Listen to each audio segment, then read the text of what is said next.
Live from the 607, it's the Ocho Duro Parlay Hour, where we're talking everything movies, TV, comics, and entertainment. Join in the conversation on social media with the hashtag ODPH, because here we go.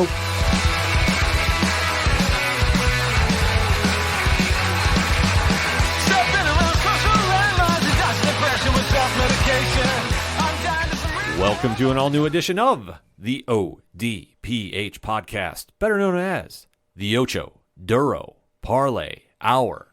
What's happening, everybody? Thank you so much for joining us this week. My name is Ken M. Joining me in studio, as always, you know him. He's the co-host. His name is Padawan J. Hello, hello, hello. Folks, we have a lot to talk about in the land of movies, TV, comics, and more. You are tuned into the entertainment edition of the ODPH, and we definitely want to interact with you. So make sure to swing on over to odphpodcast.com. Join in the conversation on the social media accounts. They're all right there on the front page. Follow, interact, share. It definitely helps the brand out. Check out the TeePublic store link. Check out the Patreon link. Shout out to all the amazing patrons that we have. We definitely do appreciate the brand support. It definitely goes a long way. And if you want to join what they're doing, simple. Click on the link. One tier, $2 a month, and a lot of content on the way. Also, check out the Parlay Points blog section, the Classified section, which has friends of the show, such as 3FN Podcast, Dragon Master Games, and so many more. Also, check out the directory. Pat, how many providers are we on? 380,000. Sounds about right to me. The music section. If it's anything and everything that is the ODPH, you can find it at odphpodcast.com. And remember on social media to use the hashtag ODPHpod.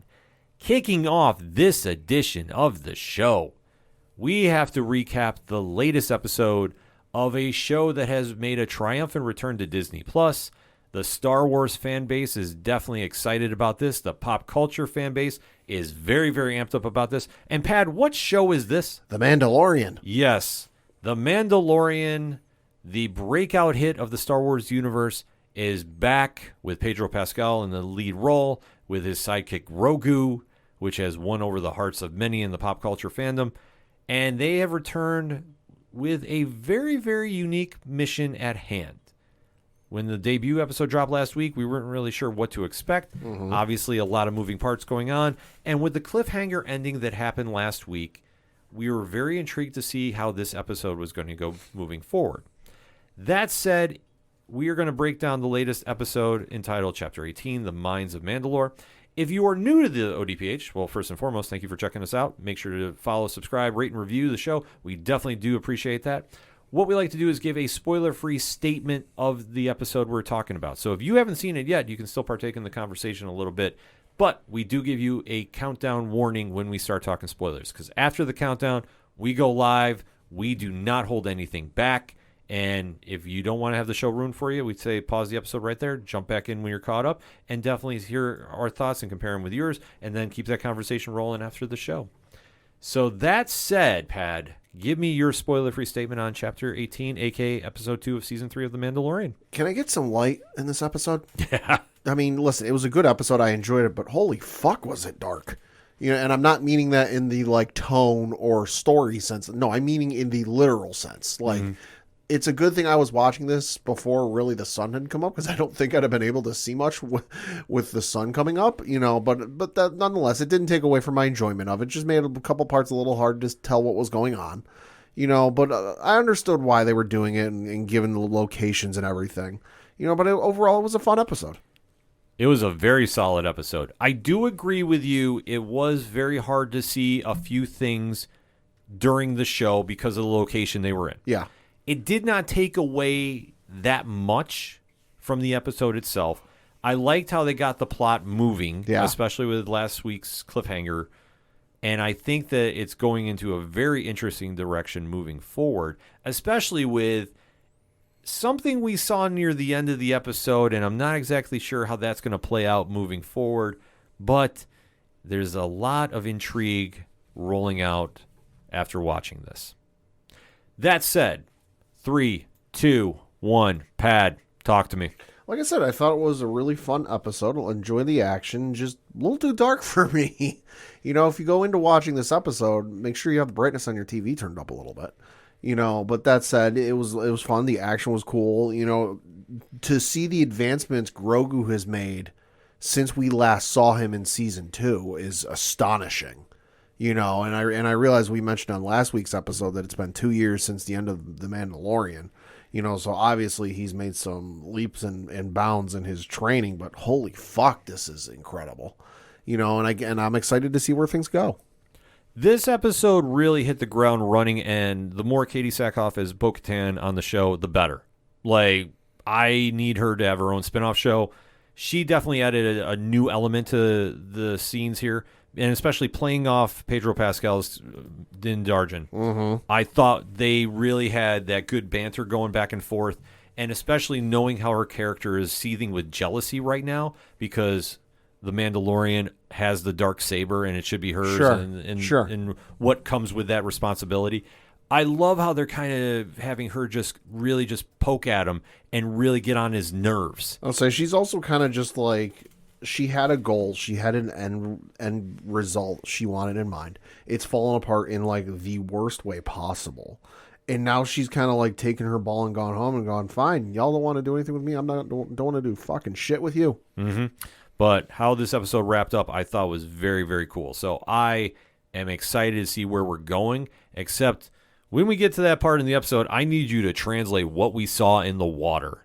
Okay. And we'll get to there in just a bit. Because this episode starts off with more returning friends from the previous seasons. Because we know that Din Djarin has traveled to Tatooine a few times and jumps into his...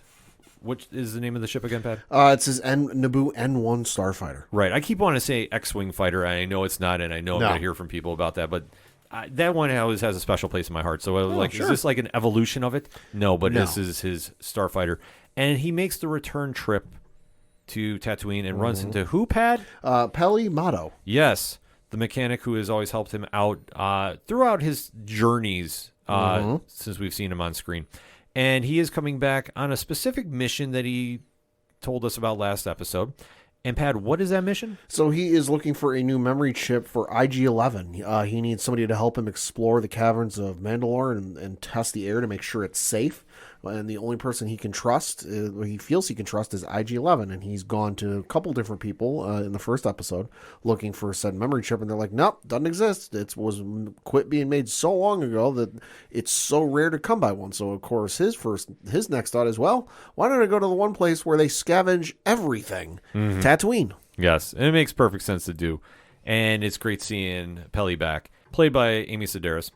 So... Mando, though, unfortunately, does not get what he wants. Yeah, because Peli ends up bringing in the Jawas she was just talking to, because we get a fun little prequel callback. It is the Bunta Eve festival going on, which, of course, was the name of the pod race that Anakin won in the Phantom Menace. Fun little callback. So she was talking to some Jawas. She needed some parts, and he shows up, and he's looking for this thing. And she goes, well, hold on. Let's get the Jawas back here. And she asked the Jawas, and nope, never seen it. Don't have one. No, so unfortunately, he cannot bring back IG-11, who he was relying on as a partner in this quest to Mandalore. Yeah.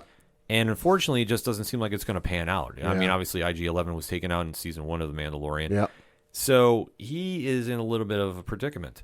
But Peli says, I can't help you with that because you want somebody that's going to help you go underground. Yeah. But I do have another droid lying around here that will be more than happy to step up. Who, like, 2 minutes prior, before he showed up, was, like, sparking and spritzing. Yes. Like, so this is not a top-of-the-line astromech. No, this is definitely not. And this is R5-D4.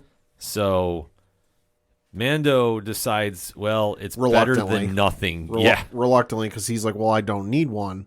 Where would I even put him? And she's like, well, simple. The kid's small enough. The kid can ride shotgun with you, and you just put R5 in the astromech slot where he's supposed to go. Right. And at this point, I think he can't see a hole in this to poke. So he goes, fine, okay. Reluctantly, he takes him. So they wind up flying to Mandalore.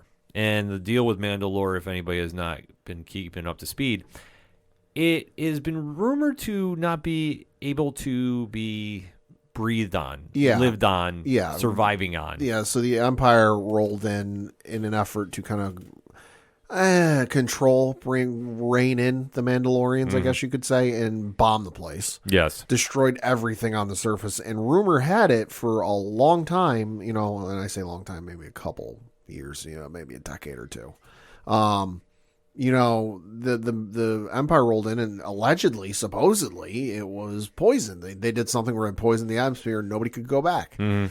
And so the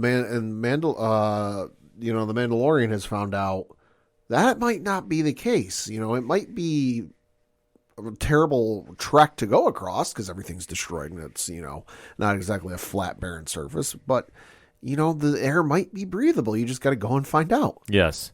So he uses R5D4 to go test the air out after he lands, and this is a wasteland. Yeah, it's kind of if you've ever seen photos of what Venus looks like, kind of similar. Very similar in that it's just very dark. You see a lot of cloud and smog in the air, and it's just very uninhabitable. Very stark contrast from how we saw it in the Clone Wars. Right. So Mando decides to test it out, and sure enough, R5 reports back, no, you can breathe on here. Yeah. It's not going to kill you in theory. Yeah, Dot. because the little projection he puts up, the bar starts, it's like half red, half green, and it goes very far into the green. Mm-hmm. Like into probably like the 90% or whatever. He's like, oh no, this is very breathable. Yes. So Mando decides at this point to send R5 to go underground and start investigating the caves, because why he's looking underground is he's looking for the magical living waters. Yeah, and the other issue they've run into is as they're coming in for a landing on the planet, they find out because of the bomb, and I forget the name of the bombs they dropped, forgive me, but because of the bombs the Empire dropped on Mandalore, and because of their lasting effect, it messes with all electronics. Like you see as he's landing, like the electronics on the dash of his starfighter start flickering and fritzing. And he tells Grogu, hey, we're going to be on our own once we land here because no communications are going to penetrate the atmosphere.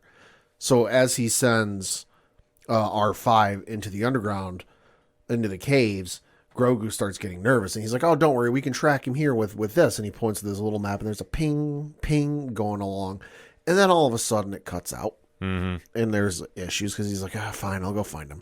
Yeah, so as he goes into the cave, well, he's noticing something is not right. He makes a shot towards the ceiling of the cave. Mm-hmm. And who pops up, Pad? They're Alamites, which are a native troll species that live in the caves.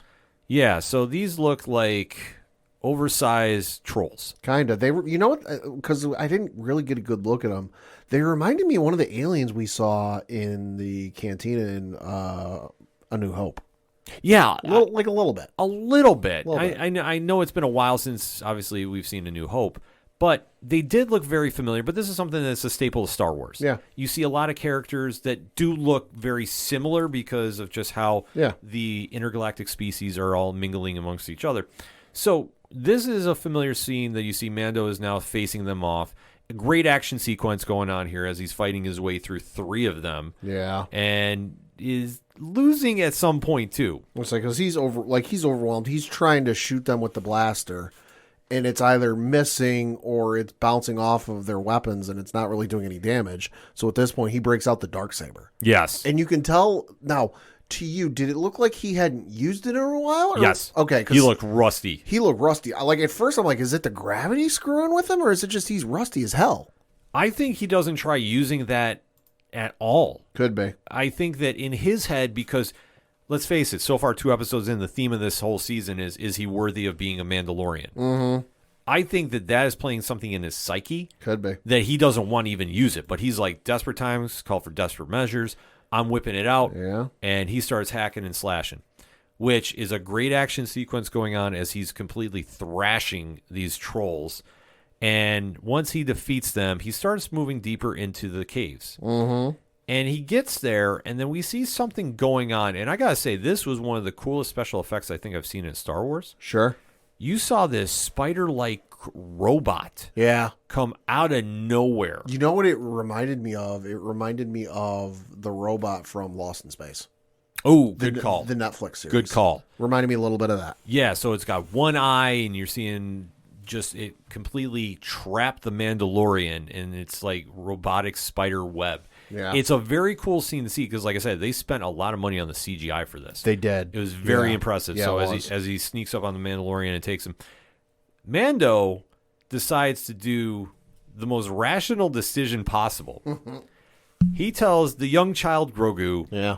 go take the ship Yeah. and fly and go get Bo-Katan. Go get Bo-Katan, because he made a point to tell Grogu as they were flying in through space, oh, there's Bo's planet. Yes.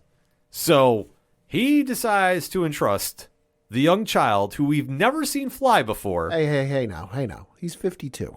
Give him some credit. Okay. The young grown-up Yoda to go fly a ship he's never done before that we know of. Yeah. Now I want to see a backstory about this to see how he got his flight license. Well, the astromech was sitting in the ship. You know, the astromech can pilot most of it. We'll just chalk it up to reasons. The only thing we don't know is how the hell he managed to communicate the droid to go that way, unless he's just pointed. I was saying he must have been using the Force like subconsciously could now. Be. And that's the only thing, because you see him flying his little space hub, and that thing moves too. Yeah, holy shit! I was gonna say, I think he stole some parts and maybe put some NOS in it. Cuban NOS, because it's all about family here. Family. It's all about family. So he starts going Vin Diesel through the cave, flying through, and he's getting chased by a sub creature at one point. Yeah. And then it turns out to be one of the Alamites. Yeah. Decides to get in front of him. Yeah.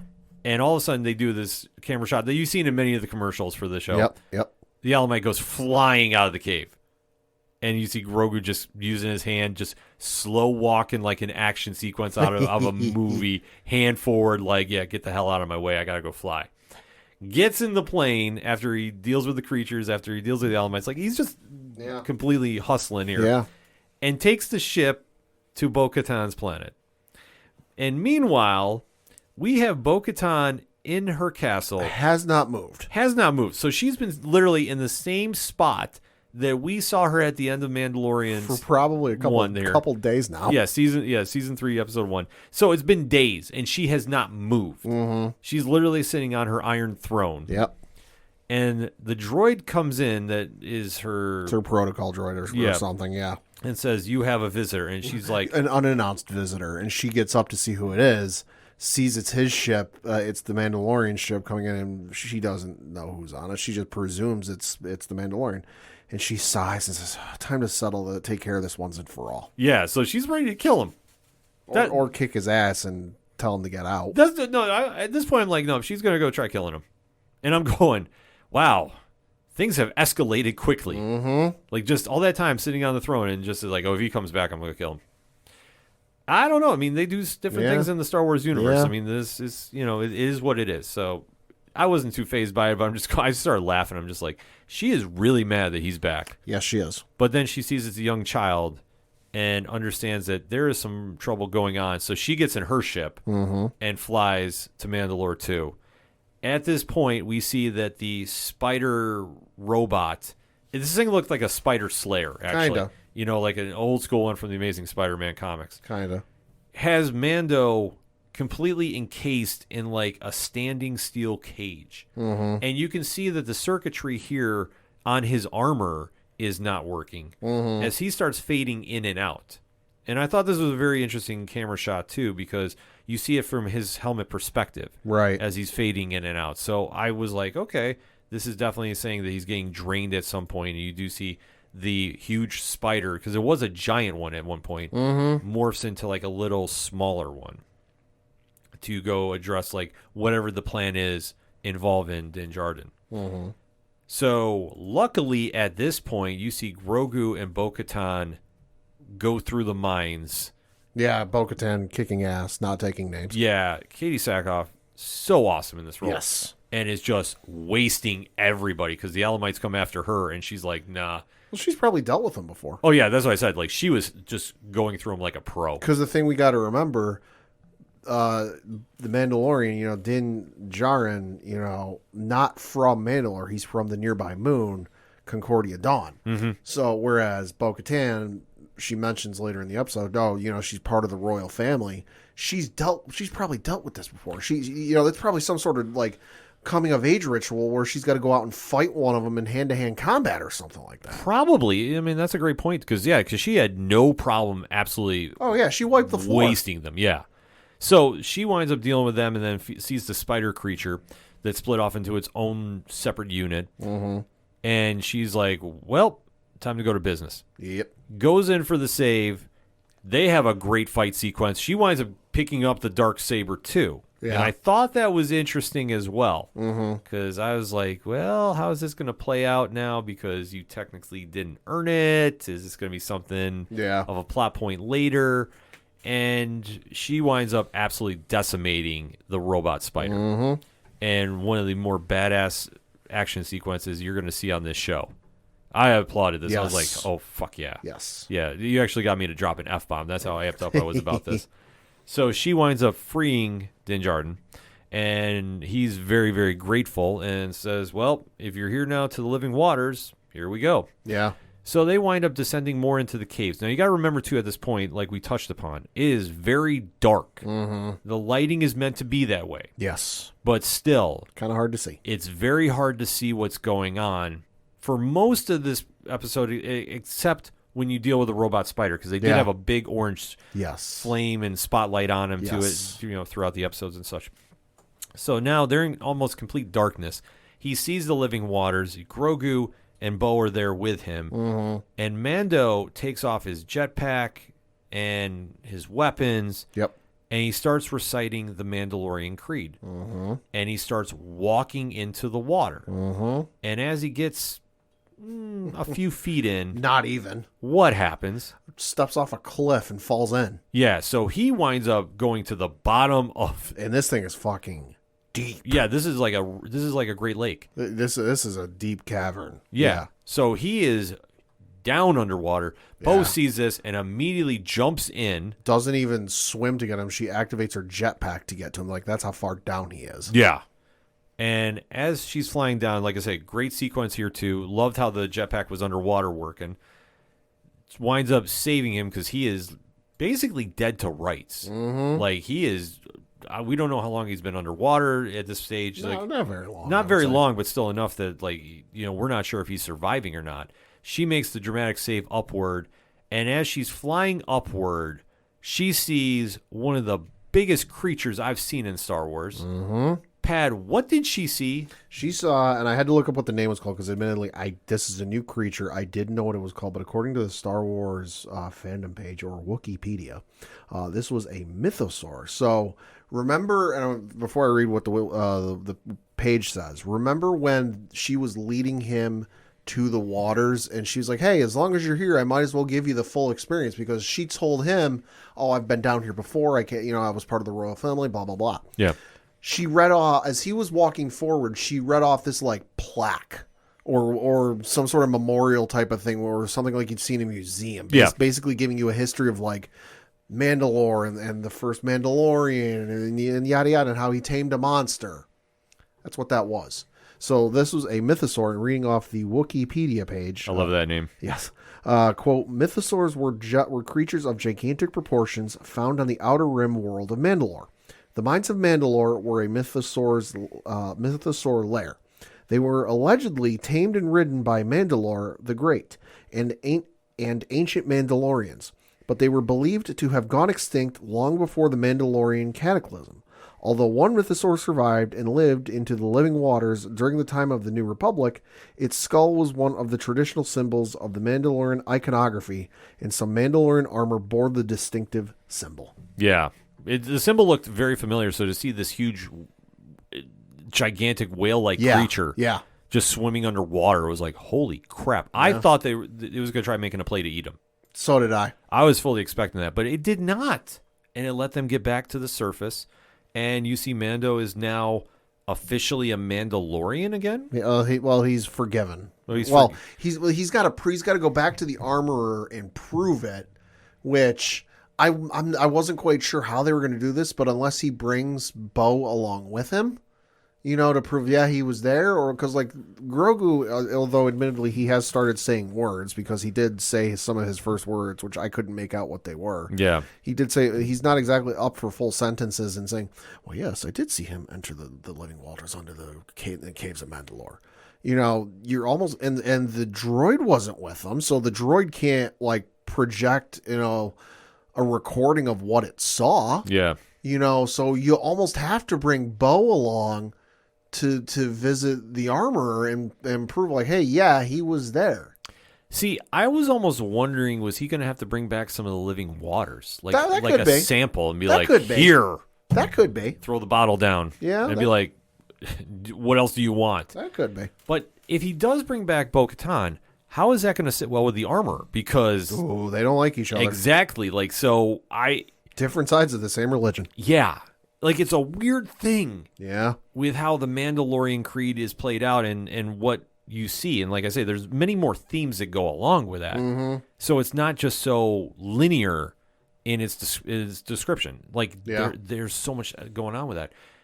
And it just ends with those characters just sitting on the steps before they head to the living water. So Yeah. they're still underground. We don't know how this is going to play out going into next week. I mean, it's probably going to start out they're off planet doing something else. I can't imagine we're going to hang around and find somebody showing up. Yeah, When half the galaxy, and I'll say half just because the other half probably don't know where Mandalore is or what it is. You'd be surprised how ignorant some people in this galaxy can be. You know, half the galaxy probably thinks you can't even go there. Yeah. So to see somebody in the neighborhood, they're not gonna. They're like, yeah, whatever. Like, yeah, it's your death wish. right. Like So it's not gonna be he's going to leave the planet. Oh no! All of a sudden the Empire's there because he tripped some sort of mysterious tracking device. Like, no, I think it's gonna be like they're off-world. Something's going on. No, I think the Empire is going to stay out of this one for now. Yeah, I was saying the Empire notoriously absent the first 2 episodes. Yes, which we do know they are coming. Well, they're around. They're not on the up and up, but they're still there. Right. So we'll have to wait to see how this goes. I think next week's episode, that's where it's going to be, is the armor, Bo-Katan, and Din Djarin. And then how that combination is going to mix together is anybody's guess. Mm-hmm. I don't think it's going to end anywhere near to good. Probably not. I could see Bo-Katan challenging Din Djarin for the right to the Darksaber. I could see him trying to just give it to her. Like, hey, listen, I don't want this. I suck with this thing. Yeah. You know, and she turns out like, no, that's not how it works. Yeah, like that's the problem that he has now, because if he is going to be forgiven and being acknowledged as a true Mandalorian with the legacy of the Darksaber, I mean, that's a whole different dynamic. Mm-hmm. Like, we thought it was serious before. It's like up a few notches and then some now. Like, that's the interesting part of how they do the show. They tie in so many elements of the Star Wars mythos, but they also have a clean slate to run with, too. Yes. Because obviously with the events of this show, they're not really connected to any of the future movies. They do have some breathing room of growing these characters out and really taking them into some interesting places. Well, yeah, I would say they're not. So they're kind of in the middle of the two trilogies. Mm-hmm. You know, and they haven't. They introduced Luke, but he wasn't there long enough to really do anything. And plus, what he does in this time period is to a certain degree still largely a mystery. Right. So Boba Fett doesn't show up in the sequel trilogy. No, but he was named. Did you hear a name drop? Yeah, he was. Yeah, which I did not understand what Pelly was trying to imply with that.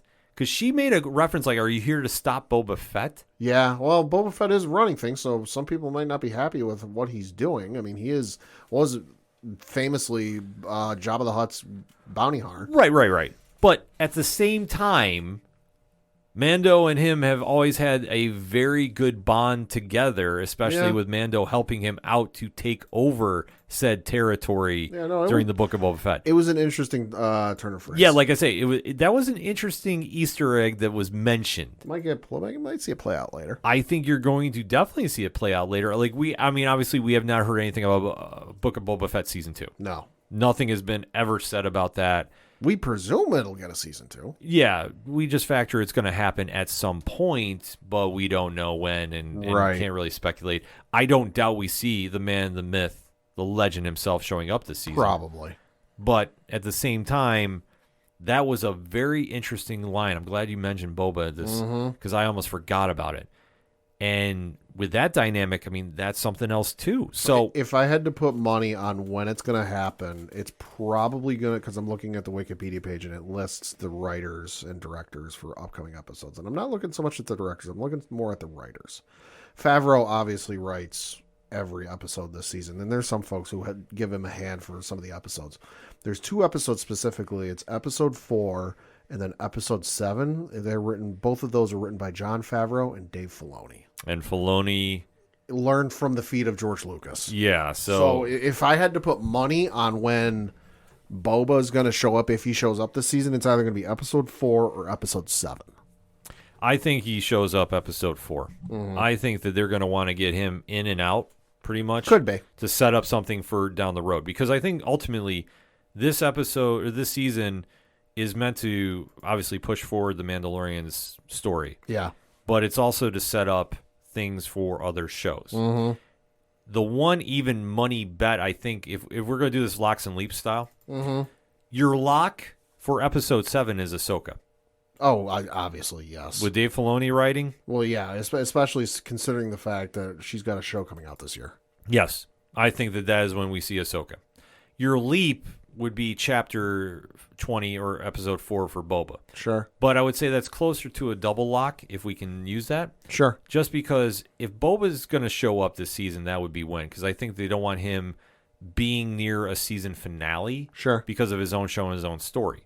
But I do think it's very telling that he did get name dropped here. So we'll have to kind of wait and see. But a lot of things are going to be coming out of this new stat quo for The Mandalorian. And how this all plays out with his destiny moving forward and reestablishing the Mandalorian way. Final thoughts on the episode, Pat? Thought it was a great episode, the lighting notwithstanding. You know, a lot of fun, a lot of Easter eggs. You know, I like seeing new stuff in Star Wars. And, you know, don't get me wrong, I like seeing the old stuff, and I like the callbacks, like hearing Boonta Eve. I'm like, oh, that, you know, because listen, for as much shit as Phantom Menace gets, it was the first new Star Wars I got to see in theaters, you know, in 1999. So it's got a soft spot in my heart.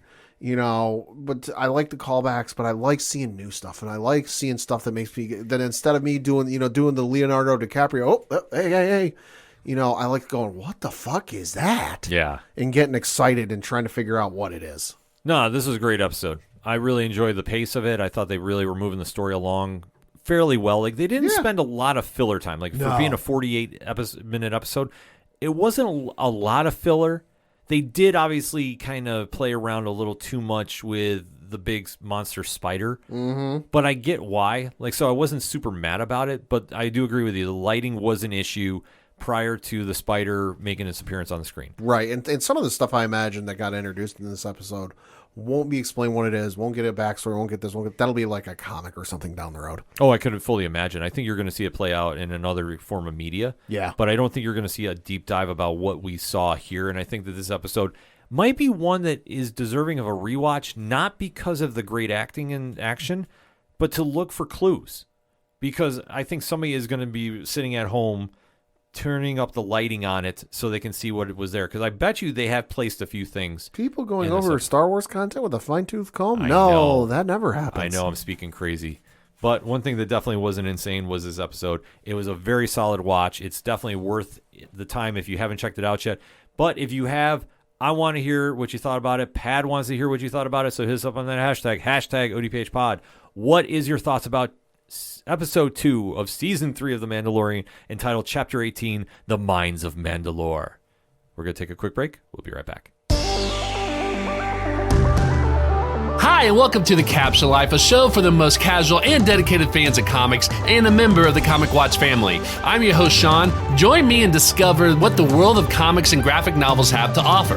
From one-on-one interviews with industry professionals, roundtable discussions with passionate fans, and reviews on the latest comics, TV shows, and movies. You can also check out our website, www.thecaptionlife.com, to find out where you can listen to us, a list of all of our episodes, and where you can find us on social media under the username @CaptionLife. You'll get a new episode from us every week, so hit the subscribe button so you don't miss out. Coming back for another segment on this edition of the ODPH podcast, and we have to recap the biggest show on television. Surprisingly, it's not The Mandalorian. No. But it is starring Pedro Pascal. It is. And Bella Ramsey, and it is definitely taken over pop culture. This show, I think, has blown up to the point that it is rivaling most programs of the last couple years of being the best show on TV. The numbers it's getting in viewership is insane. Yes. Reading from an article on Variety.com, it says, quote, the penultimate episode of The Last of Us Season 1 reached an impressive 8.1 million viewers on Sunday night. According to Warner Brothers Discovery, that makes Episode 8 the series most viewed thus far. Previously, that title belonged to Episode 4 with 7.5 million viewers, though WBD did not make data available regarding the audience sizes of Episodes 5 through 7. So yeah, viewership is up 74% since the series premiere. Yeah. Which is insane to think about in this day and age, because a lot of shows, and even shows that return will have monster numbers and huge viewerships, but then it dies off. Mm-hmm. Either they stop watching or they watch outside the dates where the viewership will count. But to see it retain this number this far in is insane. It's insane because it's grown. Like, that's the one thing about this show. Word of mouth has spread about this. I heard it get talked about on the Pat McAfee show the other day, and I could not believe I was hearing this. Well, right. That's why I say, like, when you have a show that transcends to that level. Yeah. And we have said this ad nauseum, that when you do a show, whether it's a comic show, whether it's a video game show, whether it's, a D&D type show, that it starts somewhere else, and then you do an adaptation, and then it blows up to this level. It really is saying something when every week it's growing in viewers. Mm-hmm. And you haven't had a drop-off in episodes, in quality, in writing, in acting. The whole package is here. And every week it's elevating even more.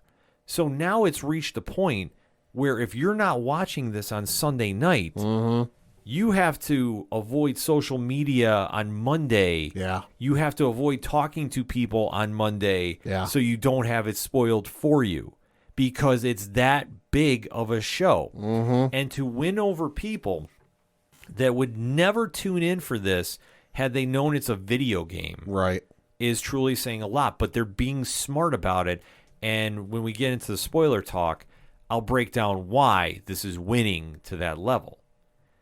But before we get there, obviously, we are going to be doing our spoiler-free statement about HBO Max's Warner Brothers Discovery's The Last of Us, Episode 8, entitled When We Are in Need.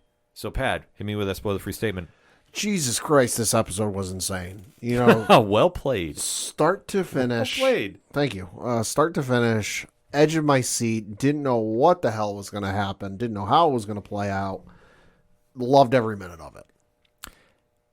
We often think of Pedro Pascal as the star of this show.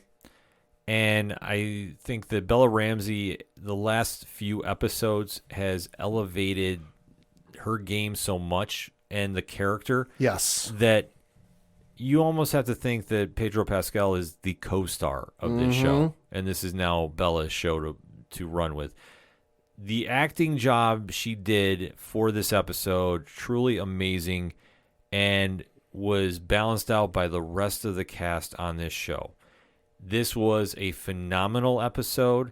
It really pushed a lot of emotional buttons, and it really went into a direction that, if you've seen other shows, and we always make the comparison to The Walking Dead, when you start crossing a line of how fast humanity breaks down at the event of what is going on with the show. When things break down, yeah. Yeah, when you see just the true breakdown of society and how absolutely vicious people can be. Mm-hmm. You really get into a place where you start seeing about how, like, all hope is lost and how people are fighting to reclaim what they had. And you're seeing a different look on this show because you're seeing a lot of them. The main characters that you're rooting for are just adapting. Yes. And it's not so much about getting back to where they were prior to said events. Mm-hmm. It's now getting back to a place where we're just finding a way to survive. Yes. No matter how crazy things are getting. And like I say, you're really seeing a very, very disturbing portrait of humanity. Mm-hmm. But you're also seeing one that even a flicker of hope is still better than nothing. Yes. That said, Pad, let's get into that spoiler talk. So in 3, 2, 1, talk to me. This episode was awesome. From Bella Ramsey's acting in this episode, to the new stars we had in this episode, the new characters we had in this episode, including Troy Baker The voice actor that plays Joel in the video game, making his appearance in the show. We knew prior to this show that he and the actress who plays Ellie in the video game were going to be making an appearance in the game. I thought it might be something background. We'd blink and miss it. Boy, there's no blinking and missing this appearance. But no, he did great. The episode was awesome, And when we got to the end and how things played out, I was watching with my girlfriend, and given what Ellie does in the end, I went, normally I'd say this is overkill, but in this instance, this is warranted. No, absolutely warranted. But a fantastic episode. This really felt like true cinema. And like I say, the acting on the show has been superb. Yes. Every episode. I don't really think we've had a bad episode. Maybe you can argue episode 2, maybe. Couple dull. Couple ones that really didn't feel impactful. Yeah. But like you touched upon, Troy Baker, who voices Joel on the video game. Yeah. Being the right-hand man to Scott Shepherd's David, the leader of, let's not beat around the bush. They're a cult. Yeah, the cult. They say this isn't the group we saw in Wyoming that was like, banding together for the greater good and like trying to claim back some sort of semblance of the life they once knew. No, this is a cult, and the preacher is the cult leader. Right. So it's a wild scenario to see how this is all playing out, and especially how just dark and disturbing they were in their methods and really pushing the envelope of where they felt the world was going and how they thought Ellie was going to be a part of it. Was absolutely terrifying, but it plays out. Like I say, this show really just captures that vibe and that energy that it really felt bigger than the episode. And when you can do that with a TV show, that's truly saying something. I think the last time I've gotten this kind of vibe was Breaking Bad and Better Call Saul. Yeah. Like there's certain moments and there's certain episodes specifically that really just give that feel to it. Yeah. And I think that this one has really found a way to capture that. And like I say, I know this is part of the video game and such, but where I think that this show has truly excelled at, and this is why this is winning over so much in pop culture, how many times have we seen clickers or bloaters on screen? Not often.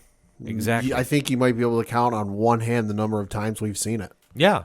I think that this is why the show is winning so much. Yeah. Because you're not doing the fantasy element of the show. Right. Where I think, in the sense of, like, I know we compare it to The Walking Dead a lot. Right. The Walking Dead relied on zombies a lot in the first season. Sure. Or first 2 seasons. But when you really break it down, what won over the pop culture audience? The deaths. It was the deaths because they got connected to the characters. Mm-hmm. You're seeing that same kind of setup here with this show because they're staying away from the zombie fungus breakout. Right. They're staying away from it. And that is what everybody's connecting to because they're really having this fan emotional connection with Joel and Ellie. So when you're seeing this play out, as you are with Joel nearly dying the last couple episodes, and last time we saw him was unconscious, and you saw Ellie having to do a homemade stitch job to try saving him, you're really going, how are they going to survive this? Like, can they survive this? We don't know. I mean, unless you play the video game, but even so, they're taking some liberties away from the game that's not exactly so much of a faithful adaptation, but they're making it work to sell the show. And that's the biggest thing, and that's why it's blown up to the point it has. Because where we jump into the show, Ellie has to leave Joel in his weakened state, and he is dying because that wound is getting infected like nobody's business. She has to go find food. Yep. Because they're in an abandoned house. It's winter. There's obviously nothing to eat. There is absolutely nothing to eat going on. Meanwhile, we are shown a group where somebody is cutting a sermon. And this is where things start getting very, very awkward because this is where David, played by Scott Shepherd, as we mentioned, is addressing the followers. And they're not even in a church or any sort of like religious sanctuary. No. They're in like a preschool. Yeah, or like a kindergarten classroom. Yeah, like it's a very awkward situation because the only thing that we see involving them is like a suburban road. Yeah. That's completely snow covered. No cars have moved in eons. Yeah. And he's cutting just this very, you want to say it's inspiring, but it's not. But it's impassioned speech about the world to the point where he smacks somebody Yeah. in the crowd Yeah. because she is not falling head over heels about what he's saying. Well, because he's reading from the Bible, and he's reading from, if I remember right, it was Revelations. It was the end of the Bible. You know, and he gets to the point where, like, clearly this isn't the first time, you know, he's read through this or said this whole spiel in front of them, because he cuts off midway through, and he's like, well, yeah, you know what happens. Yeah. And then this girl speaks up from, you know, from the audience or The congregation. and clearly stepping out of line, like you said, and he goes over and he whacks her upside the head. Yeah. It's disturbing right from the get-go. Like, okay, what the hell is going on Yeah. here? And then they wind up breaking away because they now need to go get food. Because there's a lot of mouths. There's a lot of mouths to feed, and they know that there is a crisis going on. So they leave. Yeah. So you see that James leaves with David, and they start going to look for anything. Meanwhile, Ellie is out having target practice and winds up shooting a deer. Yeah. Wounding it, too. Yeah, wounding it. So she has actually been improving her shot since Joel has now shown her how to use a gun. Listen, it's the fungal apocalypse. You got to learn to protect yourself. And while she shoots, at one of the shots, it attracts David and James to come over. Yep. And you see David just sitting there, you know, trying to just cut a deal and be like, well, hello, you're by yourself. Right. You know, and very, very... snake-tongued. Yeah, thank you. That's the word I'm looking for. And you see that James is sitting there going like, What the fuck are we doing? It's a kid. It's 2-on-1. Let's kill her and leave. yeah. Well, like, let's take the deer and leave. Yeah, and Ellie is just sitting there and just really assessing the situation and is just like, no, you know, you're not going to take me anywhere, and is willing to fight her way out of this. But they start picking up about things that are going on, because when they say, like, well, we want to take this deer, we have mouths to feed, you can come with us. And she's like, no, I got to stay here. Yeah, and he's like, and then you see, obviously, David has an idea what's going on and is like, well, is there something we can trade? And immediately, Ellie kind of just jumps in and says, you have medicine? Yeah, you see her eyes perk up and her eyebrows, and she goes, oh, well, medicine. Yeah. It's for infections. Yeah. So you do see him tell James that, yeah, go back to the settlement You can get some penicillin. and go get some penicillin. And James is looking like, what the hell is wrong with you? Why are we doing this? Yeah. So you do see that she does get the medicine back after a little conversation, because at this point, David is trying to work any kind of tricks on Ellie he can. Well, and after they try and double cross her, because when he comes back, they're chatting, and you just hear a gun click, and all of a sudden the camera turns around, and he's standing behind Ellie with a gun pointed to her head. Yeah. So, and it alludes to the fact that he gives this whole story about how, well, we're actually out looking for a friend of ours because we sent some people out for food. There were 4. Only 3 came back. And then we heard about a man and his daughter were the reasons that they were killed. So all of a sudden, you now realize this group are the ones who sent out the people that attacked and almost killed Joel. Yeah. Tying everything together. Uh-huh. It's an intense scene to say the least, but just how he sets it up too. Like I say, Shepard really just embraced this role, and just, even though his intentions are completely evil, they were really trying to make him almost like a sympathetic character at one point. Almost, but you knew something was wrong in just his delivery. So once this happens, you see Ellie take off with the medicine. So she wants to escape, and then you see that David or James is like ready to kill her. He's like, all right, let's do this. And David's like, no, pull back. Because we're going to let her have time to run, because I want that guy that killed our friend at his best, because we're going to kill them both. So Ellie winds up going back to the house that Joel is in, does a makeshift Pulp Fiction-esque injection of the medicine into Joel, hoping it works. Yeah. And is trying to find some peace. Well, and she can't figure out where to put it in. Yeah. but she winds up just stabbing right into the wound, which is wild. Yeah. Like I say. Yeah. So she winds up staying next to him and just like is like, please work, and just you could see like the pain in her watching over him, just going like, we are in some serious trouble. Like, you don't realize what's happening. The next day, you see that the congregation is now on the loose, looking for them. So she is realizing, okay, they're going to find Joel. Joel's not ready to defend himself. She almost gives herself up to save him. Yeah, she leaves him with a knife. He's kind of like slowly coming to. He's opening his eyes a little bit. Yeah. Not much, but you can tell he's kind of coming to after God knows how many days. And she leaves him with a knife and says, hey, listen, I'm going to draw him away from here. If anybody enters that doorway, you stab them in the neck. Yeah. You know, you kill them. And so she sneaks out through the garage where the horse is just chilling in the garage. Yeah. Which I love. That was awesome. You know, and she rides out there, but while they're not looking at her, she fires off the gun and goes, hey, assholes, this way. And she runs off with them chasing after her. Yeah. Which you see James is waiting in the wings. Yeah. And as soon as the horse goes by, he shoots the horse. So sending her flying. Jesus. Brutal scene. Absolutely brutal.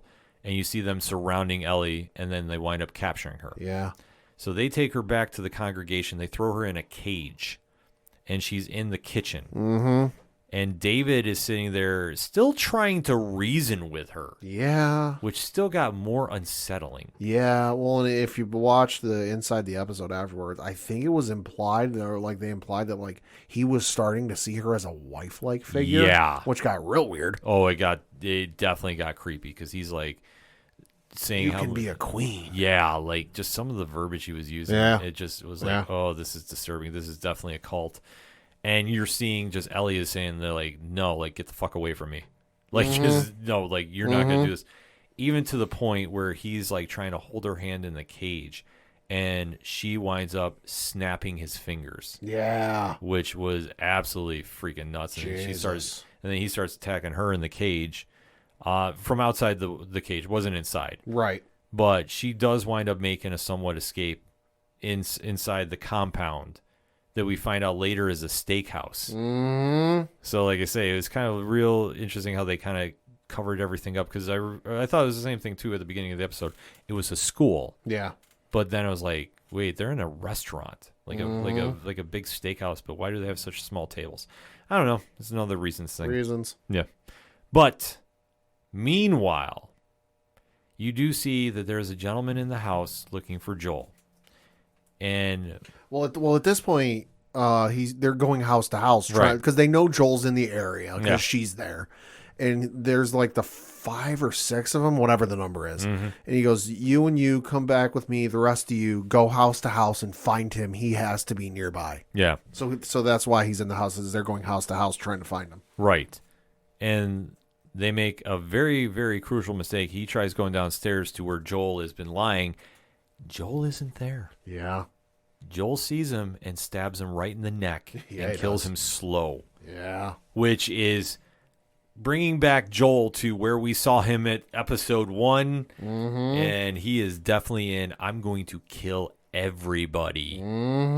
So you see him slowly taking everybody out to the point he captures 2 of the cult members. And he's literally got both of them tied up in chairs. Yeah. And he's torturing them, stabbing in the guy in the knees, like demanding information. Well, and he even uses the same tactic they did from, I want to say either 2 episodes prior. Yeah. Where he's got the one guy tied up, he's got the other guy tied up behind him, and he goes, "Hey, I'm looking for where your camp is. You're going to tell me where we are, and then you're going to tell me where the camp is so I know which way to go.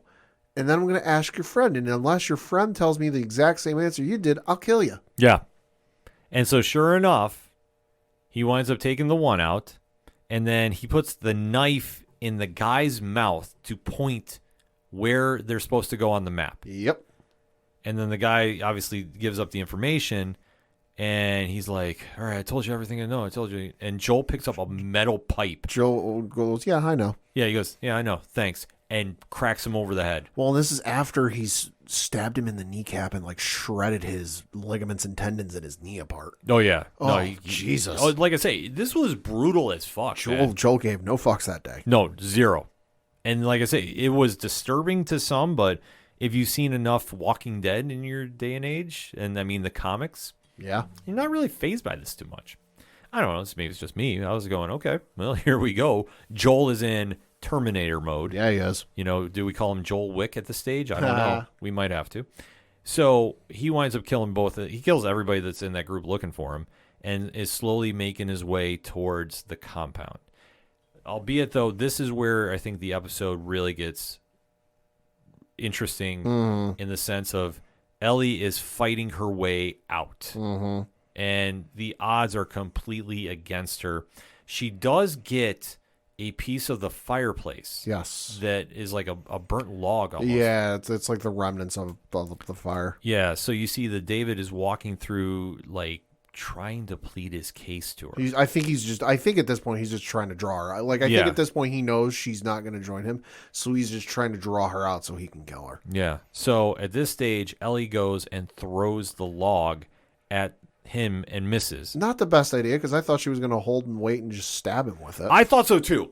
Yeah. I legit thought so too. Would have made a lot more sense. I was like, okay, well, she's going to burn him and kill him. I was like, okay, well, you know, we're going to get extreme here, but she winds up throwing the log at him and has slowly set the place on fire. Yeah, because it ends up, she throws it across the room. He ducks out of the way and it misses, but the log ends up catching a curtain, and the curtain catches fire, which then sets the wall on fire. Because the wall is wood. Yeah, the wall's made out of wood. It's a log cabin. Everything catches fire and the whole place goes up. Yeah, so the place is burning down around him, and you see David just sitting there creepily just saying, well, we're both going to die here together. And she is just plotting to take a shot. She thinks she has the drop on him. Yeah. And doesn't. And then he's trying to assault her.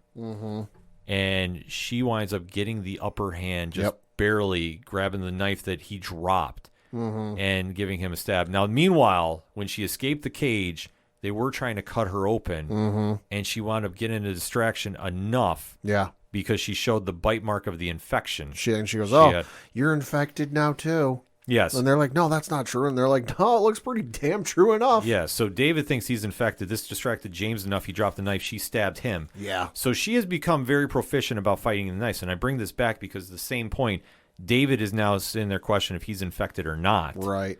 And then he finally says, no, you've been lying to me, but he doesn't want to wait. And he's like, no, we're just, going to die this way. Yep. But he loses, or Ellie gets the upper hand on him. Yep. And then she winds up stabbing him. All the meanwhile this is going on, we have the brilliant editing being done where it shows Joel making his way to find her through a now blizzard-like conditions outside. And it keeps cutting back and forth, back and forth, back and forth, back and forth. And you're waiting for Joel to do the superhero thing and bust through the door to save the day. And it doesn't happen. I love that part of this episode. Like the editing on this episode was brilliant. Yeah, because when she gets the upper hand on him, she kills him with the meat cleaver he was carrying around. Repeatedly. Yeah, and this is, like I said, no punches were pulled on this one. No. She makes sure he's dead. Like you often hear about how in some games you'll see gamers are firing the gun until it goes click. Yep. She was firing until there was nothing left. Like she kept hitting him, and just the sound, it was so horrific. Yeah, like I said, normally overkill, not necessarily overkill. Right, like I say, like I've seen this in most video games where people are just firing and still like shooting after the fact. No, like I was like God of War 2 or 3 comes to mind. Yeah, no, this was on that level. Played those games, you know which scene I'm talking about. Like I said, she has become. You saw the evolution of how proficient she has become with a knife in this. And I mean, listen, this dude was feeding his congregation human flesh. Yeah, that was the thing too. That like we almost forgot to mention, but like it gets revealed. And it was funny. I was watching this episode with my girlfriend, and he goes to give Ellie a plate to eat because we know you're hungry. And my girlfriend picked up on this before I did, and she goes, "Is that supposed to be human flesh?" And I paused it, and I went, and I thought about it for a second, and I was like, maybe. Yeah. I was like, they've been eating food, but we don't know where it's from. We haven't really known these people for too long, so it could be. Unpause the episode. And Ellie goes, "That's human flesh, isn't it?" And I go, "Well, son of a bitch, there's our answer." Yeah. Yeah, Liz picked up on that real quick. She did. I will say they did eventually do that big reveal, too, because when you see Joel and you think he's making that superhero entrance. Yeah, he goes through a door and, well, it's the meat locker. It's the meat locker with the dead humans hanging upside down. Jesus. Like I say, frightening scene, but you get used to seeing, like, I don't want to say you get desensitized to it watching this show, but you kind of expect it. Kind of do. Like, you kind of like, you're going to see the worst of humanity show up on this show. And it comes out in full force. Like I say, there were some brutal kills that were happening left and right about this. And how quickly Ellie became so proficient with a knife was something, too. I'm not even faulting it. I'm not finding anything to complain about with this episode. I want to say that first and foremost. But she became very quick about how to stab somebody in this world. And she winds up absolutely leaving David dead to rights, as she should, because of the shit he tried pulling. Yeah. I had no sympathy for that motherfucker. He got what he got. Absolutely. So you see that she winds up escaping the burning building, and then you see somebody come up behind her and grab her, and it turns out to be Joel.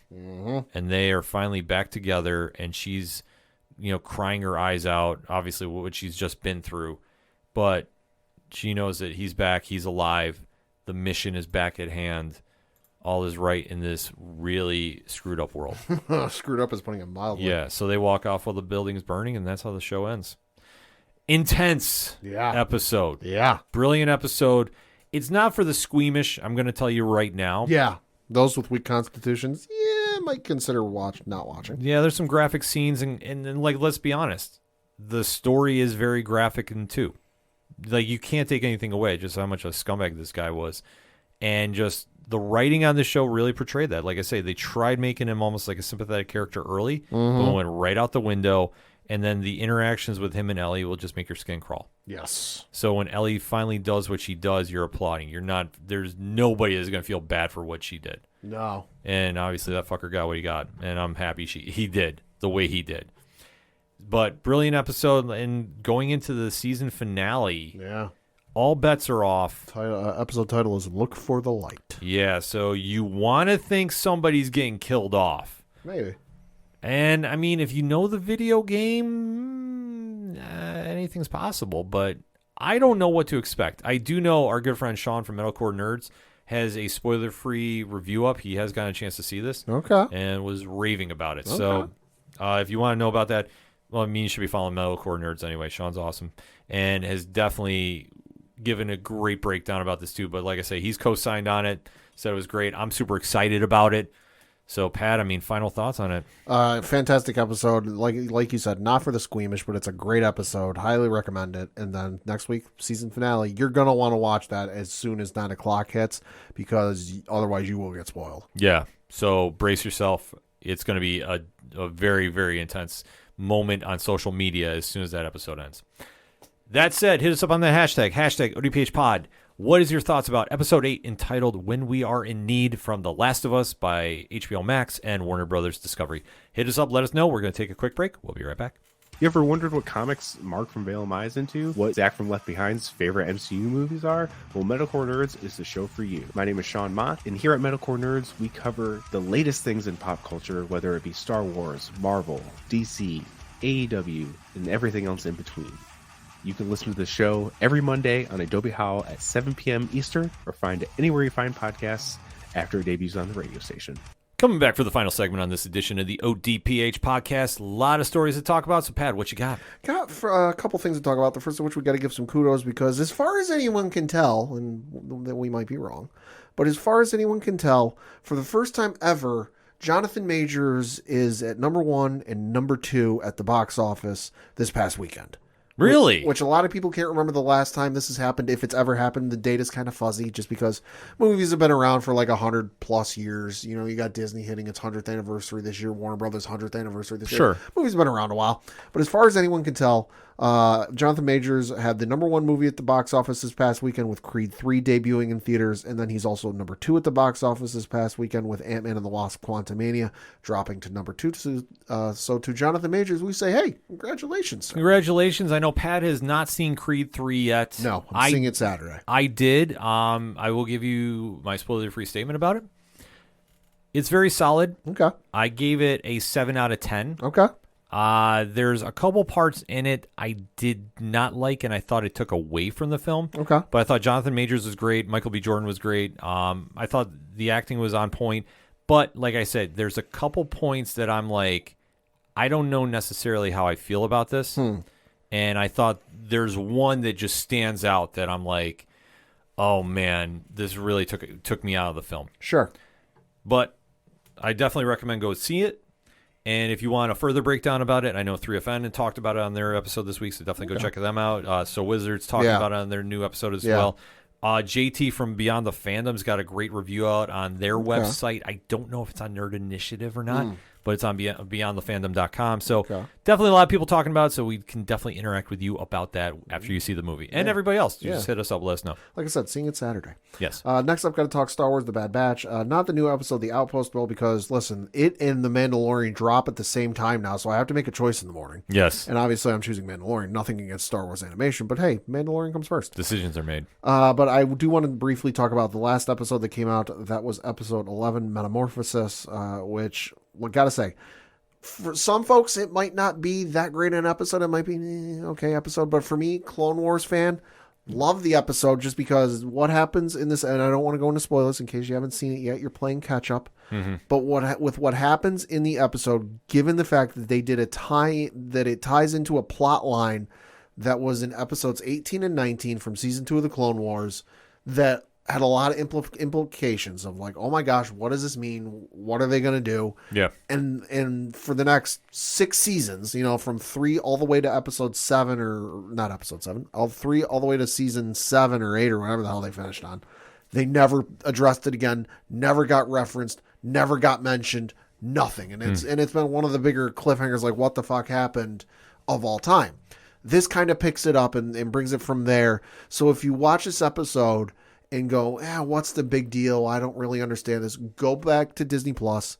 Season 2, episodes 18 and 19 are all you need to see. You don't need any lead-ins. You don't need to see any other episodes. Literally, just go back and watch 18 and 19 from season 2, and you'll get, I think, a better understanding of why this, for Clone Wars fans and longtime Star Wars animation fans, was such a big episode. And I loved it. Nice. Next up, got to talk some interesting news, because it was announced today that there is going to be a Superman 5 film collection coming out. Oh. It is releasing on April 18th. It's available for pre-order on Amazon right now for the low price of $116.99. And if you're sitting here going, what the hell is it that it's that expensive? Well, folks, it is all 5 Superman films. Superman 1, Superman 2, Superman 2, the Donner Cut, Superman 3, and Superman 4 on 4K Ultra HD for the first time together. So the Quest for Peace is on there? Yes. Oh, man. Yes. Oh. Hey, listen, I own the Blu-ray box set of The Godfather. I've watched Godfather 1. I've watched Godfather 2 on Blu-ray. Doesn't mean I watch Godfather 3. Right. No, I get you. You ain't got to watch it. No, of course. You can just sit there and say, hey, I own them all. I know. Yeah, that movie, I just steer clear of. But I mean, obviously Christopher Reeve, arguably the greatest Superman of all time. In that conversation. So, yeah, I mean, you can't go wrong anytime you're getting that box set. That sounds like a great deal, too. Yeah. Sticking with some movie news, we found out from an article on the Variety last week that there's a new Alien movie coming, which I think we already knew, but I kind of forgot about. Yeah, we've heard, like, rumors of this, so... So this movie is going to be written and directed by Fede Alvarez. It is going to be the 9th film in the franchise. Yes, folks. I'm willing to bet. I'm not looking up the info. I'm willing to bet they're counting the Alien vs. Predator movies to get to 9. Probably. But yeah, we got we found out it starts filming in March. We got a little bit of a synopsis, although not much, and we found out the cast. So reading from the article, it says, quote, 20th Century Studios has announced new plot details, cast additions, and production status for the latest Alien film. While the premise of the yet-to-be-titled movie has been kept under wraps, the studio did reveal that the film will follow a group of young people on a distant world who find themselves in a confrontation with the most terrifying life form in the universe, close quote. So basically like every other Alien movie before it. Right. Those who will be faced with the terrifying forms are David Johnson, who you might know from Industry, Archie Renault, who you might know from Shadow and Bone, Isabella Merced, who you might know from Rosaline, Spike Farron, who you might know from The Batman, and Eileen Wu, who you might know from Away from Home. all of whom will join the previously announced Kaylee Spaney, who you might know from Mayor of Easttown. In addition to the cast announcement, 20th Century Studios announced that the 9th film in the franchise will begin production on March 9th in Budapest. Fede Alvarez serves as the director, screenwriter, and producer, following his direction of horror films The Girl in the Spider's Web, Don't Breathe, and the Evil Dead remake. Under the Scott-free banner, original Alien director Ridley Scott serves as an executive producer with Michael Pruss. Scott and Pruss are joined by producers Brent O'Connor from Bullet Train, Elizabeth Cantillon from Persuasion, and Tom Moran from The Donut King. So, hey, listen, I'm all for a new Alien movie. Whether I see it or not, it'll depend on the trailer and if I have any interest in it, but we'll see. Yeah, I mean, it's always a franchise you got to keep your eye on. Yeah. And then switching over to some streaming news, we got a trailer for the upcoming Last Kingdom movie, Seven Kings Must Die, which is dropping on Netflix on Friday, April 14th. Listen, I love this show. It started off on the BBC and then was picked up by the folks over at Netflix, and Netflix took it over. One of my favorite shows that I started during the pandemic when things were kind of on a lull. Not much was coming out. Everything was in reruns, and it had been in my queue for a while. And I was like, you know what? I've heard some good things about this. Let me watch it. Okay. It's a fantastic show. It's got, I want to say 5 seasons, so. I know it's up around there. It's up around 5 seasons. They're all fantastic episodes. Highly recommended. It is the story of Uhtred of Bevenberg, and basically his quest to hey, he just wants to live his life, and people keep getting in, and shit keeps getting in the way from him living his life. It's if you like medieval shows like a Game of Thrones or like a Lord of the Rings, it's kind of in that same vein. Lots of battles, lots of blood, lots of gore. So hey, if you're into that, definitely give it a watch. But Sign me up. I will absolutely be watching this movie when it drops on April 14th. And then switching over to some video game news, didn't see this one coming. We got a new Dragon Ball Z Budokai Tenkaichi game coming. Really? I heard rumors about it years ago that something was in the works, but nothing ever came from it. Yeah. But lo and behold, we got a trailer that dropped just a couple of days ago, 2 days ago. The video's on YouTube already in the multi-million views because it's one of the most beloved gaming franchises there is. With the first one coming out in 2005, you had Dragon Ball Z Budokai Tenkaichi. The sequel came out in 2006. Then you had Tenkaichi 3 in 2007. You had some other games in the franchise, including Tenkaichi Tag Team in 2010, Ultimate Tenkaichi in 2011, and then you had Dragon Ball Z for Connect in 2012. Although we really don't talk about that. No. But this is the first one in the franchise since 2011, and I'm willing. It's an untitled game, but I'm willing to bet it'll be Tenkaichi 4 or maybe just Tenkaichi. I don't know, but it's a fighting game. It's a Dragon Ball Z fighting game, much like you're familiar with some plot and some story from the franchise overall. But to get this back again, hey, sign me up. I'm all for this. Super early, they really didn't show gameplay from it. It was more like a cinematic trailer, just hey, right, because it starts off showing some footage. There was gameplay footage, but it was from the older games on an old television screen. Hey, remember this game that you used to play when you were a kid? Hey, we're bringing it back. So no new gameplay footage, but the fact that we're getting a new Tenkaichi game for the first time in 10 plus years is absolutely insane. Yeah, I mean, I know this is big amongst the fandom. Yeah. So when this dropped, I know a lot of people started buzzing about this. It caught me by surprise because, like I said, a couple of YouTubers I follow were cover some Dragon Ball stuff, and they had mentioned it probably in between when Xenoverse 2 and before Kakarot came out. They're there's a rumor that there's a new Budokai Tenkaichi game coming up. But then it kind of fell off, and they're yeah, we haven't heard anything for a while, but so I guess it might have gotten canceled. But hey, no, apparently they weren't canceling it. No, definitely not. So I got a couple stories going on. One, we did get an announcement about the new Teenage Mutant Ninja Turtles project. Oh, yeah. So reading on an article from Variety, Teenage Mutant Ninja Turtles Mutant Mayhem, which has got one of the best casting jobs I've ever seen for a certain character. Yeah. Is getting dropped its first trailer. Seth Rogen is behind this. Yep. And this is going to be coming out from Paramount Pictures and slated for an August 4th, 2023 release. So they have revealed the voice cast. Right. So, Pat, I know you're more familiar about some of these actors than I am, so I'm getting your honest reaction about this. Micah Abbey, according to the article from Variety, Micah Abbey, Shaman Brown Jr., Nicholas Cantu, and Brady Noon are playing the roles of Donatello, Michelangelo, Leonardo, and Raphael, respectively. Yep. Jackie Chan is going to be Master Splinter. Fuck yes. Yes. Greatest casting I've ever seen. I love this. Ayo Edebiri is going to be voicing April O'Neil. Seth Rogen is going to be doing Bebop. John Cena is Rocksteady. Hannibal Buress is Genghis Frog. Oh, okay. Rose Byrne is Leatherhead. Okay. Ice Cube is Superfly. Of course that's his name. Yeah. Natasha Demetrio Okay. is Wingnut. Giancarlo Esposito. Hey. Baxter Stockman. Okay, that's going to be the most diabolical motherfucker in this movie. Yep. Maya Rudolph is Cynthia Ontram. They're definitely going for the comedy in this movie. Yep. Post Malone. Ooh, Post Malone Posty. is Ray Fillet. And the man that does not age, Paul Rudd. Oh, I thought you were going to say Pharrell.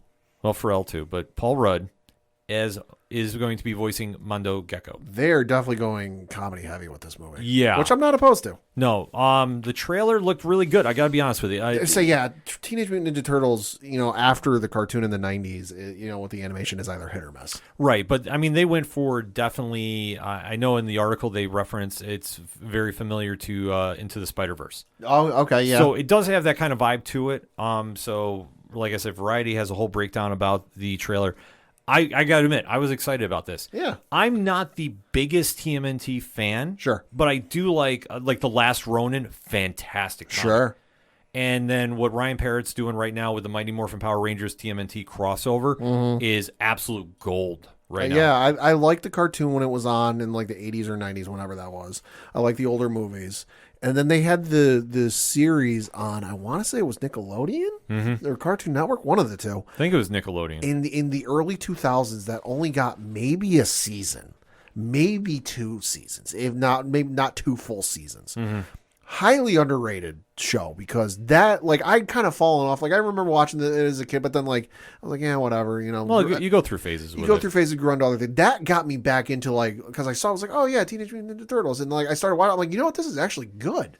So kind of falling off again, but like I might go see this just because the cast alone is phenomenal. Yeah, like I say, when I heard this casting, I was like, man, this is really good. Yeah. Like I said, you have my attention. I do think they're going to go heavy with the comedy, but this Seth Rogen. It's animation. Yeah. Like I say, it really has a certain vibe to it. And I got to admit, like, I was saying, okay, when is this coming out? Like, that was my honest to God reaction to it. And for Turtles, it's really got to be either hit or miss. Like I say, video games, I will probably always play a Turtles game if it comes my way. Comic-wise, I do love the comics because it does have a little sharper edge to it. Sure. Which is more my personal style. But if you're into the more cartoonish stuff, like, listen, more power to you. And like I said, the current crossover right now, which is the IDW and Boom Studios crossover, has been absolutely great. But you have Ryan Parrott and Dan Mora on the book. Like, honestly, you can't go wrong with that team. So this book definitely caught my eye, or this trailer definitely caught my eye. A lot of people are talking about it, so definitely let us know what you think about that. And like I say, the movie is slated to drop in August. But that was not the biggest TV news, I think, that came across the wire. No, not even by a long shot. Pad? What was that? Jon Bernthal is back, baby. Yes. No, not as Shane from The Walking Dead, but as... Oh, that would be wild, though. Wouldn't it? Oh, my God. But no, he's returning as the Punisher for the Daredevil Born Again series. Right. So the Disney Plus project with Charlie Cox and Vincent D'Onofrio has added another familiar face to the show, and one that we had an idea was going to be returning. But obviously, Disney Plus, a little different than Netflix. We weren't sure how it was exactly going to factor in. But then again, if you've been watching Moon Knight and this past week's episode of The Mandalorian, Yeah. they're not afraid to get violent on the show. I mean, also, hey, listen, Deadpool is on Disney Plus. Yeah, this Just is saying. true. There's no trailer, but you can go watch Deadpool on Disney Plus. The ratings warning is there, and There's obviously a child settings on there, so your kid's profile can't view certain mature content. yeah, and they're obviously going to need to do that with Jon Bernthal reprising his role as Frank Castle, which, like, listen, it's a big win. Bernthal played an amazing Frank Castle on the Netflix show. Oh my God, yeah. And how this is going to translate to the MCU is anybody's guess. We do know he's in this show at least. We don't know. Like, I could see him popping up in Echo when that comes up. Maybe. But it just depends where. But obviously, Punisher is always tied to Daredevil in one way or another. And how this is all going to translate, we don't know. The only thing that we've heard is Foggy Nelson and Karen Page are not back yet. Played by Eldon Henson and Deborah Ann Wall, respectively. Right. So we don't know their status officially. Right. So, and that's the thing the Hollywood Reporter article mentions, and it does specifically say, quote, however, other actors from the Netflix Daredevil series are not expected to return. Deborah Ann Woll and Eldon Henson, who played classic supporting characters Karen Page and Foggy Nelson, respectively, are not on the roll call for the Marvel series. Quote, it is also unclear whether those characters will be recast or excised from the story, close quote. See, it's kind of a weird scenario, like to think that at least Foggy won't be there. Karen has been written out of the comics for a while now. Sure. So I can understand that, but I also think that maybe they need to be in here depending on what they want to do with the story. Because you're obviously not doing a pickup right from the Netflix show. Right. We do know it's Born Again. We do know they're filming now. I know there's been rumors of footage leaking out. I'm ducking it because I don't want to see it. That said, the show is going to be 18 episodes. Probably, yeah. Right. So are they filming all 18 at once? That'd be my guess. Well, and plus the thing of it is, too, as I was talking with some people, they might not want to overwhelm people who haven't seen, for whatever reason, personal choices, they didn't have Netflix, they didn't care, haven't seen the Netflix series. Yeah. So it's going to be overwhelming. They're like, hey, here's Daredevil, here's Punisher, here's Kingpin, here's this, here's that. Oh, no, by the way, he's got all these friends and all that. Like, I can imagine they might get mentioned, whether directly by name or implied with like, oh yeah, your coworker, or yeah, the girl you were dating type of thing. But like, I don't imagine they'll be introduced right at the outset. No, I don't think so either. I think the one that kind of really surprised me more so is Foggy. Sure. But it's not to say he's not there yet. Right. But it depends on, okay, if we're doing Born Again, and granted, I don't think we're doing the storyline that we just did on Netflix. I don't. No. If you're not familiar, Daredevil Born Again is one of the greatest Daredevil stories, if not one of the greatest comic stories of all time. However, they just did it on Netflix. I don't see Disney Plus doing that here. No. Especially the fact we saw him with the yellow suit in She-Hulk. Yeah. So I think that they're going to do a soft reintro. And that's how we're going to get to where we're getting. It's going to work. Give it time. But the fact we got Jon Bernthal back as the Punisher is very, very cool. I'm excited about it. I'm just very curious if they're going to try doing the current version of the Punisher. The one that's in the comics written by Jason Aaron, which I have not gotten a chance to really deep dive into. I've heard very, very good things about. So wait and see. But listen, Bernthal coming in, I know that sparked the rumors about who else would be coming in from the Defenders universe. Right. Kristen Ritter has been a name that's been flying around as Jessica Jones. For a while. Yeah. And last we heard, nothing has been set in stone yet. Yeah. But it's not to say she wouldn't be back. I don't know if Mike Coulter would be back as Luke Cage. I know he's on another show right now. He's on another show, and he's been kind of on the surface, at least, a firm no. Right. But it's not to say that once you see how this is all going to translate from Disney Plus or from Netflix to Disney Plus, somebody wouldn't say, "Yeah, I want to come back in." Sure. I mean, it's the MCU. I think anybody that says they don't want to be part of it is either one, lying, or two, not a comic fan, or three, Nick Cage. Yeah, because he's Nick Cage. Yeah. Except I have this vision of him being the old school Ghost Rider, the one that rides on the horse. Like, I need this in my life. Yeah. So fingers crossed for that. But listen, we got Jon Bernthal back. That's a huge move. Where this leads is anybody's guess right now, but the fact he's going to be reunited with Charlie Cox, they put magic on the screen, so I'm excited for it.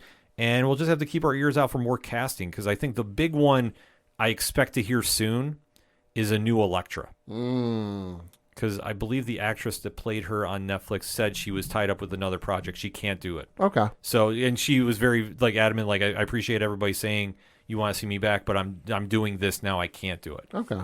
But that said, that will be the big one, and I think that they don't want to have Elektra competing with Karen Page on the show. So, and that's, like I say, that's more to the comics now. So that's probably why. But you never know when you're going to see Foggy and Karen show up. So I say keep a ear out for that. We'll obviously talk about it when it happens, but we got Jon Bernthal back. We got Vincent D'Onofrio back as Kingpin. We do.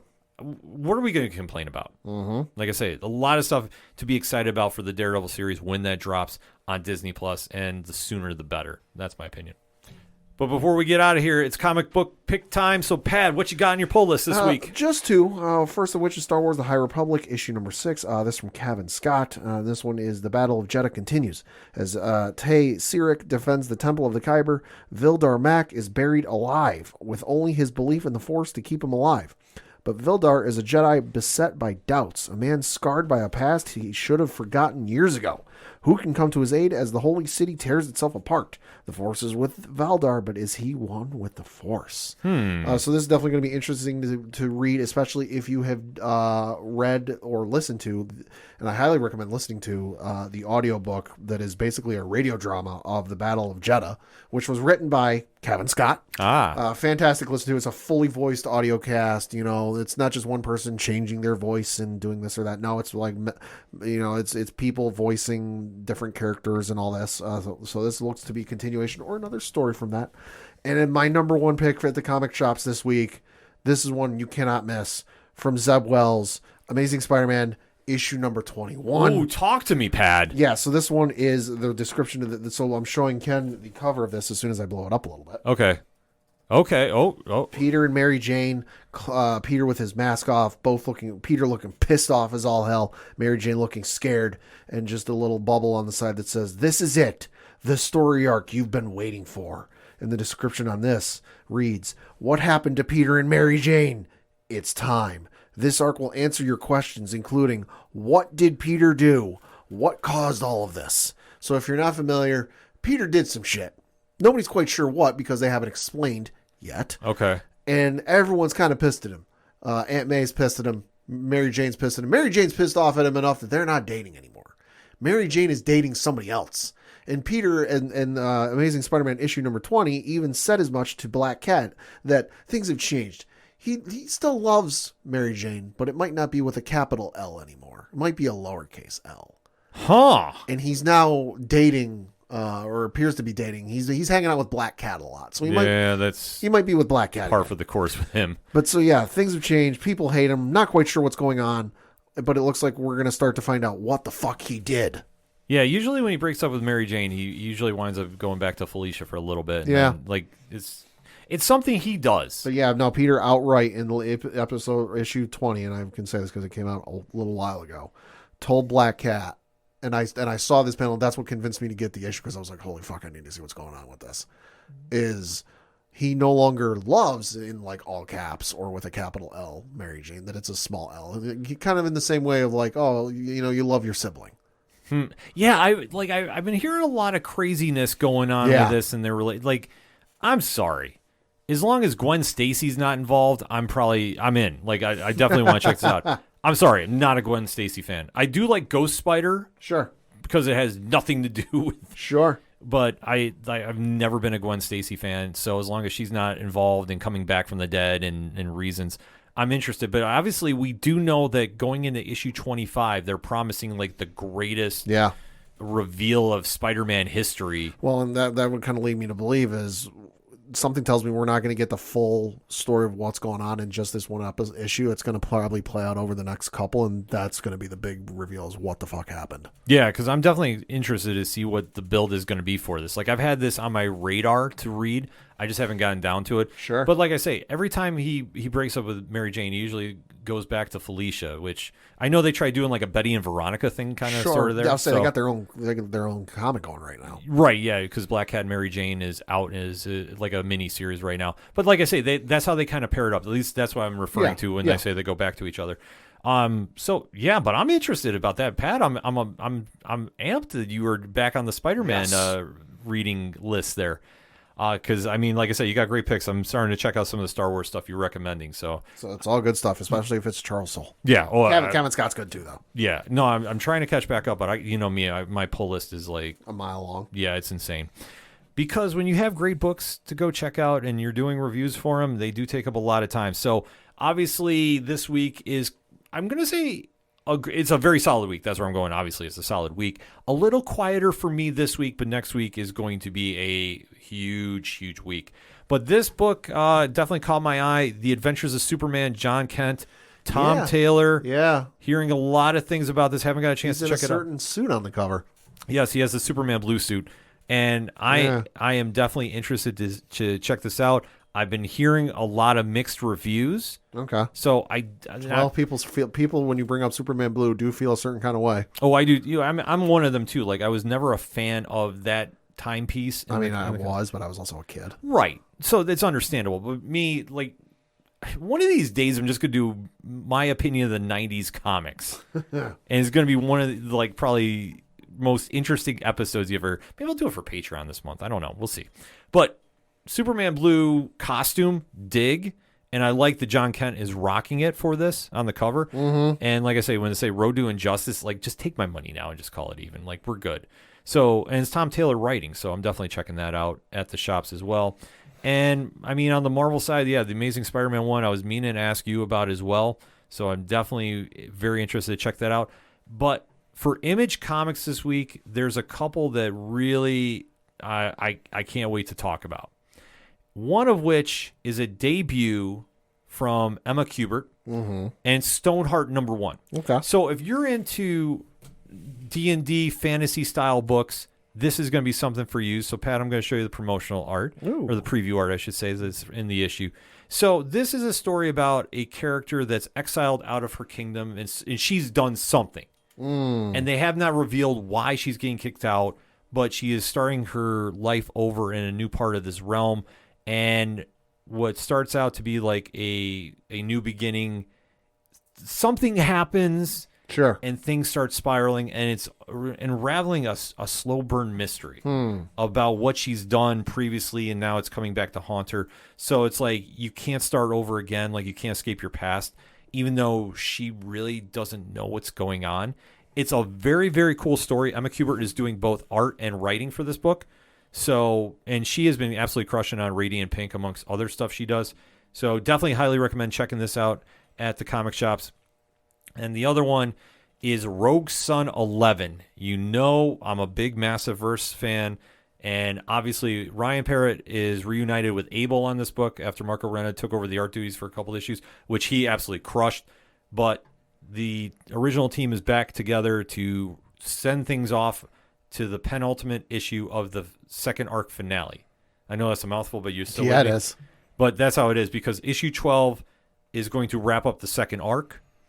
Then we go to Supermassive 2. So a lot of the Massiverse books that we know, like Dead Lucky is on a hiatus until after Supermassive 2. Rogue Sun, I believe, is going to take a break until after that comes out. And then Inferno Go Red is not part of Supermassive 2, at least from what I've heard thus far. But book 1 is going to be wrapping up next month anyway. So, that said, if you haven't been reading Rogue Sun, and I have had people DM me today, I've had some people talk on social media at ODPH Podcast. Rogue Sun is absolutely a fantastic read. And what Ryan Parrott and Abel have done with this book is you take Dylan Siegel, who is not exactly your blueprint superhero. He's somebody with an edge to him, a little teenage angst, if you will. And when he's given these powers, he's kind of had a trial by fire, no pun intended, into the realm of being a superhero. And he's now facing a villain that is more of like a mirror reflection of him to some certain degree. Had a couple things gone differently in their lives. And Hellbent, who is the villain of this book, has really pushed Dylan to the point where he's acting a little more reckless in trying to defeat him. And this issue sets up a lot of things they've been building for since issue 8, to be honest with you. So we're getting a big payoff going into issue 12, which the final image you're going to see of issue 11, I literally went like, oh, this is not good. And I'm like, I cannot wait to talk about this. I cannot wait. Hopefully we're going to be talking to Ryan about this. Scheduling conflicts have been the story of trying to make that episode happen. But I'm hoping to talk to Ryan about this. If not, I'm just going to shoot him a DM and just say, dude, this book is absolutely killing it right now. If you haven't read Rogue Sun, I recommend go get the trade paperback. It's out with issues 1 through 6 right now. 7 through 12 will be paperback coming out very, very shortly. And the Massiverse is kicking off a huge month. Next week, No One #1 comes out, Pad. That's the murder mystery book that a lot of people have been talking about. Kyle Higgins and the team over there did send us a promotional copy to read. I can't do any spoilers on here about it. All I'm going to say is this. The hype is real. Okay. And you definitely want to keep an eye out for that next week. We're going to be talking about it on Parlay Points. We're going to be talking about it on Nerd Initiative.